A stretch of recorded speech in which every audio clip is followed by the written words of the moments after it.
Hi guys, welcome back to another episode of Concierge Chronicles. This is Eve with you, and today Miss Trixie will be joining us, who is one of our most experienced relator, who's having more than 18 years of experience in this market.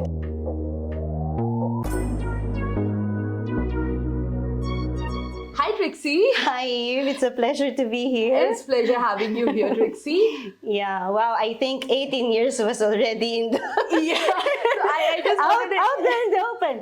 Okay, so probably they'll be thinking, what the hell? Why is he like 18? 18 years of experience, and you don't look a day older than 18. I should say that. Thank you so much. Yes, to all our viewers, I'm 44. Oh my god. There you I go. think this is the perks of being Asian. Right. Okay. So Trixie, when we are talking, you just said that you have more than 18 years of experience, Yes. right? So you must have started probably when you were 21, 22. Yes. So you have been in Dubai for a very long period, right? Yeah, I was here since 2015. So if you want us to go back to way back when I was 21, Yes, we're I think entering we a can time start. warp. Yes, I think so. I need time to process that. Right. We can start from there, right? Okay, Yeah. so what do you know about when I was starting, I can share to our viewers when I was starting. It is not really I am a graduate of pre-med. Okay. Okay, I'm a physiotherapist by degree, and I Okay. studied psychology and behavioral science. Okay. So I did it with flying colors. I practiced it for 2, 3, or 4 years. Okay, most one likely. second. That's a complete different thing, what you studied. Yeah, I do understand, but real estate and health industry, it's like two different From ends, the right? medical industry to Yes. the real estate industry is Yes. two separate entities and two different worlds. What made you choose real estate?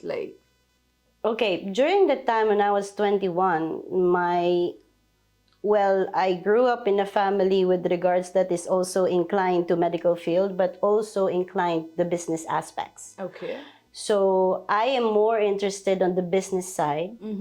And so what I wanted was to prove to my family that at a very young age, I have my first million. Okay. I don't want to go after for whatever it is that the inheritance, trust funds, whatever it is. I don't want to go with that. Okay. So I was discovered by one of a very big. It's like as big. The scale of the real estate company is as big as Aldar and Imar. Okay. It's called Century Properties, and I was discovered by this company. And at first, I was really a little bit skeptical. Okay. Because the project that I'll be handling is very prestigious. Okay. It is like you're targeting 1% of the market. It's like the creme de la creme of investors. Right. So we are selling at around 15 million, convertible to like 1 million dirhams. One bedroom apartment, which is Trump Tower, Manila. Okay. Yes. So during these times, their marketing and padding up the brands, you know. And so I was a little bit skeptical, like, how will you sell and who's going to buy? There's a lot of questions in your mind, and are you doing the right thing? This is not your degree, and how are you going to reach your first million in the span of 1 year? And this is your target, this is your goal, and Right. why do you want to do this? Why do you need this? And all of that. Right. Those are the things in the mind of a normal 21, 22, 20-year-old, because Yes. you have a certain time frame in your life that, okay, by the time you reach 30, you would have to have your own family and everything, Right. and have your own business, etc., etc., and you go on the normal, typical cycle of Yes. humans. So, when I was there, I started as an agent, and I was lucky enough because in the Philippines, there's a salary and there's a commission and there's a lot of incentives that goes on every time you go for a Oh, sale. okay. So it's a different setup with regards to a developer. So I took advantage of every single bit of it. Okay. Yeah, I did. Because when you're at this age, you're on fire. Right, You're on fire. right. And I must say, Right. not to dishearten all the 20s or 30s or whoever it is, at what certain age or point in time that you would wanted to join the real estate industry, I must say it is really not for everyone. Okay. So it is a very cutthroat industry, and as you know, it is a sales job. Right. Okay. So that's what I wanted to ask you. Like when you started initially, what are the challenges like you had to go through? Like what are the consequences you faced and how did you overcome them? A lot. There's a lot. First and foremost, when you if you are fearing public speaking and if you hate communicating to people, because networking, representation, image is the key, and it's of vital importance. Yes. And you must learn also, and you have to you cannot just stop in studying the product that you're selling. It doesn't end there. Yes. You have to study the market. You have Right. to study currencies. You have Right. to study economic effects. Right. Because what you're pointing out is only not just lettings, but merely a purely investment. You will be handling and you will be entrusted by a person with their own money Right. that they've worked hard for a long period of time. Exactly. And you would have to multiply its value. Right. And that's the reason why you really just have to not stop in knowing the product and give broken promises that you don't really know what you're talking about. That's right. You have to have the proper education to it. Right. You have to have the proper knowledge to it. Right. And you have to walk the talk. Right. So you're saying that you need to know the market inside Yes. out. Inside out. It's not only about the market per se, but see, people buy from people. It is not a matter of product. People buy from people. Once you tarnish the trust, they will no longer really believe in what you say. Right. And it doesn't stop only from one person. See, like for example, okay, it's your first time as an investor. Okay. It is my duty to educate Right. you Right. where to put your money, Right. what's going to be the cost and effect of that. Right. I would tell you this is a bad investment, this is a good investment. I have to be I would have to lay out all the cards in front of you. That's true. And still, at the end of the day, I would respect your decision. But it is my duty and sole responsibility to educate you. Because at the end of the day, your friends, your neighbors, your parents will ask you, where did you put your money and who is your realtor? Exactly. And that's where representation is. And that is your name. That's right. And that's the reason why I stayed long in this industry, because I really took care of my name. I would really tell my clients that, no, this is a bad area. No, they would tell me like, I only really have this kind of budget. Well, if we're really strictly going to follow this kind of budget, unfortunately, this is the only area that we can buy it at this price per square meter. Right. However, the ROI is like this, the ROI is like that. This is the advantages and disadvantages in this area. Okay, so talking about the area, so before, like, I think so before like 5 years or something, I used to see a lot of buildings coming up in Business Bay. But right now, like, all the focus is majorly on the Furjan, Discovery Garden, Jebel Ali Actually, side. if it's going to be like if the area is fully developed, as you know, the value appreciates of the property. Right. So if you are, the technique is, if the area is not yet fully developed and it's just sprouting and it's just starting, then it is best for you to buy something there. Okay. In the initial phase. Okay. Normally, any project, when it's the initial phase, you can really maximize the return of investment with regards to appreciation value of the property. Like the last time when I heard, like, the Jebel Ali, when they launched the Palm Jebel Ali. Yeah, it was huge. I saw it in the news, like people are clamoring. I know, and like, saying it. people were waiting Yes, and for hours, some right? people are waiting in the car. Oh my God. Like Like, in wee hours of the morning. I believe it's like 3 o'clock in the morning. it just got sold out, like, In an instant. oh my God. In an instant. That's what, like, Yes. as Because these are the initial phase. So if, for example, you're buying it for $1 and then the next morning it's going to be $2 because the units are no longer there. Right. And this is how it goes. So majorly those are bought by investors, right? Yes, mostly. Right now, in the last quarter of 2020, third quarter of 2023, there's an influx of 67% of investors Okay. in Dubai. Okay. So roughly around 30,624 transactions amounting to 304 billion. That's okay. That's a huge number, Yeah, to be that's a huge honest, number. right? So we can say that, when we are telling about this, we are in the last quarter, right? Yes, and the last quarter, they're kind of predicting another increase of 46%. Oh my God. Yeah. Okay, so everyone like Which I want to take a part of. At least 20% of that.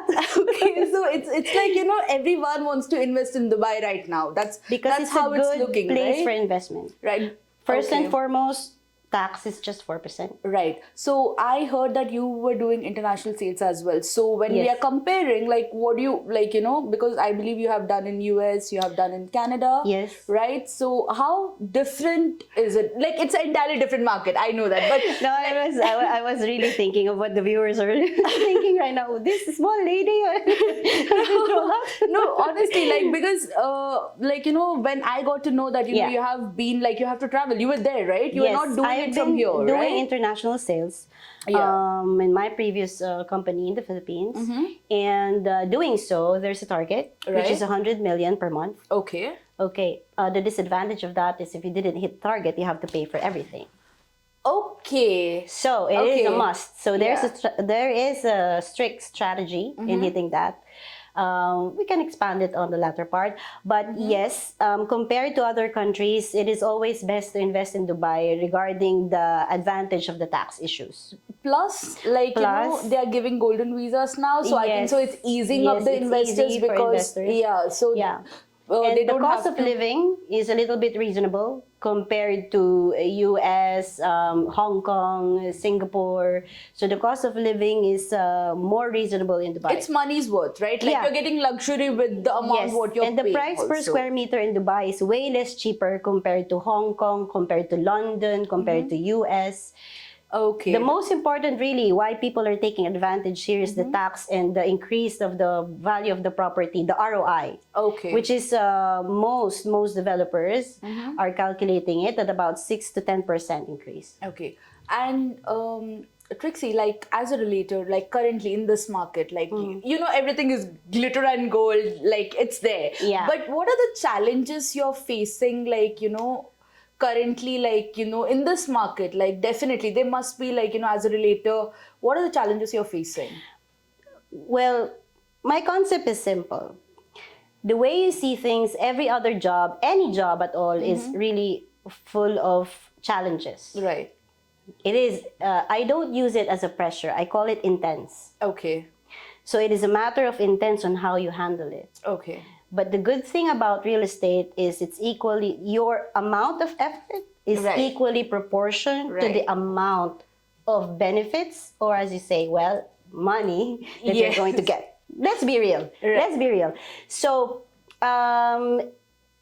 if your perspective or your perception is you have to hit or close a deal a day, and this is the mentality that you have, you wake up in the morning and, oh my God, it's my chance to close a sale today. Right. Compared to other agents who would say, oh my God, I have another quota again. The thing is that, like, the moment you have that thought in your mind, oh my God, it's Change just everything. another day, it changes everything, Changes everything. right? It's all a matter of perspective. It's not for you, then that Yeah. particular job is not for you. So whatever it is that you think that would hinder you, that would come along your way, any objections that you would have to handle, anything, because you wouldn't know what you will be facing. It Yes. is not a scripted thing. Yes. When you sit there with a client, you wouldn't know what they would ask. That's the reason why you have to prepare yourself for these things. Right.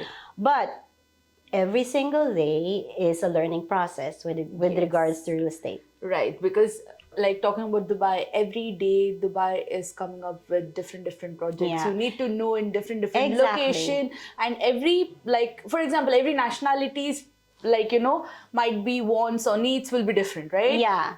I won't say nationalities, even like every person's, like, wants and needs are different. Might be Yes. the budget, might be, you know, other perspectives. So, like, you know, tackling all that needs a lot of Because patience. I yes, think. you have to have a lot of patience, Yes. and you have to have the right and proper mindset. Yes. It is not for the faint-hearted. It is not clearly for everyone. 99% you will be handling rejections, so you really have to have a thick skin. Okay. Because I mean, others, when they say that well, you will experience it firsthand actually if you start with your own networks. Okay. Your Networking friends is an will not- important thing, right? Yeah. You have to face the fact that Yes. might be your friends will not buy from you. Yeah. That would hurt you and ruin the friendship, isn't Right. it? But you But you know that, you right? shouldn't take it personally. Yeah, because see, the work life is different, the personal life is different. Yes, but not Entirely. everybody can have this kind of mentality. Right. So you should never mix that things up. So Yes. your friends can give you networking, like they might help you in networking, but Mm-hmm. you cannot expect them to invest, like, you know, in the properties what you're selling. That's a total no-no. Mm-hmm. My right? first unforgettable experience was when I was in Indonesia. Mm-hmm. And it was an international sale. I Okay. tried to tap the market there. I don't know anybody Okay. because the goal is to target Filipinos Okay. who, well, of course, you would always want a place of your own in your own home, Right. right? This is the target of many, Right. you know? So, I don't speak Bahasa Indonesia. Mm-hmm. They don't speak English. Okay. Okay. Now, okay. So Yeah. how We don't how speak did you English. manage? Like, Strategy. okay. Okay. One thing I learned is that to tap bigger markets. Mm-hmm. So what I did was I tried go on Facebook. Facebook is still a fad during that time. Right. Facebook. I think so. You know And what? I connect in LinkedIn. Mm-hmm. And when I did that, I see all the Filipinos there because the Filipinos there is very, it's not a huge population. It's really around 20,000 Filipinos. Filipinos are much more active on Facebook rather than in Yeah. any other social media. Yep. That's I have noticed that, right? Yep, they are. Yeah. They are. So knowing and studying the kind of market that you wanted to tap is very crucial and important. Right. Knowing their mentality and perception about money is very important. The Right. culture is very important. Right. What would they be thinking? What is the purpose of this? Is it for investment or end use? So what I Okay. did was I was lucky enough to tap a person who owns a business who is like owning a shipping company. Okay. So this person led me along to all the Filipinos because he's monopolizing the shipment of all the boxes going to the Philippines. So I got network from there. So what I did was I do mass presentation. Mm-hmm. And then from then on, I explained and educate them with regards to investment in the Philippines and how will they own this property after 5 years? Mm-hmm. How much will be the value when they resell them Okay. instead of putting their money in the bank? Wow. So yeah. right there and then, after one night, I closed 5 units per night. So I have reached 100 million in 1 month. That's incredible, honestly. Like, you know, Yeah. like really, like being in other market and Yeah. doing that, like a complete new market, that's really great. So I heard that you were doing the sales training. Like, yeah, right? Well, I was really fully blessed with my real estate world in the Philippines. So I was lucky enough to handle a division. Mm-hmm. Before I left the Philippines for personal reason. Okay. I was already up for a promotion for vice president for international sales. Oh my God, that was a great Yeah, opportunity. it was a good experience that I would get to develop my own team and I get to handle international, local, and regional. And I was really backed up and trained by very strong people in real estate, like very wide experience in real estate in the Philippines. So it's a last question. So like, you know, there are a lot of new, as I said with you, a lot of youngsters are coming into the market, like currently in Dubai, right? So based on your experience, like what would you suggest them or what advice would you give them, like, you know, regarding the market? Like, because me myself, like, I want you to tell them what is your experience. Like we have already discussed that part, to me, right? I don't really see that it is a matter of market. It is a matter of a person's perspective and what they want in life. It is a matter of, okay, you want to try real estate? Try it, go for it. But once you are in it, put your heart in it. It is not like when you join in a week that you would get your first sale. It's not like that. It takes time for development. It takes time for you to close a deal. So it's highly important also that you have saved money because as you know right now in the real estate industry, it's all commission based. Not everybody is salaried. At least the advice is really have at least 6 months of Okay. savings. But it is highly impossible for you not to close a deal within a quarter or 3 months. Okay. So It means that you're not working at all. right. Okay. So, Trixie, it was really lovely having you today. It is a pleasure, Eve. And I would see in future, I would love to have you again here to have great talks. So thank you, Trixie, for coming here and sharing your experience with us. Yeah, it is a pleasure. As I said, it was a pleasure having you here. So, guys, see you again with our next episode of Concierge Chronicles. Stay tuned for more.